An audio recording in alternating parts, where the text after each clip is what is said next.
नमस्कार, मी वेदमूर्ती युवराज दिवेकर गुरुजी. आज आपण पाहणार आहोत आरोग्य सप्तमी म्हणजेच रथसप्तमी 2026 बद्दलची माहिती.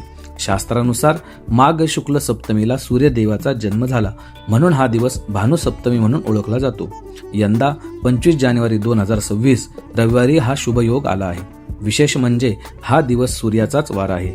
स्नान मुहूर्त पहाटे 5:26 ते सकाळी 7:13 पर्यंत.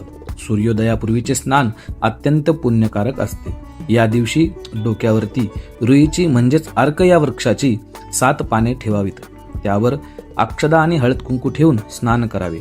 यामुळे 7 जन्मांची पापे नष्ट होतात असे शास्त्र सांगते. स्नान करताना हा मंत्र म्हणावा: नमस्ते रुद्ररूपाय रसानां पतये नमः, वरुणाय नमस्तेस्तु, हरिवास नमोस्तुते. स्नानानंतर तांब्याच्या कलशातून लाल फूल, गूळ आणि तीळ मिश्रित पाणी सूर्याला अर्घ्य स्वरूपात अर्पण करावे. अंगणात रथाची रांगोळी काढून मातीच्या सुगडात दूध उकळून ते पूर्वेकडे उतू जाऊ द्यावे. हे अत्यंत समृद्धीचे प्रतीक आहे. सूर्य हा आरोग्याचा कारक असल्याने या दिवशी केलेली उपासना आरोग्य आणि ऐश्वर्य देते. तर 25 जानेवारीला हे विधी नक्की करा.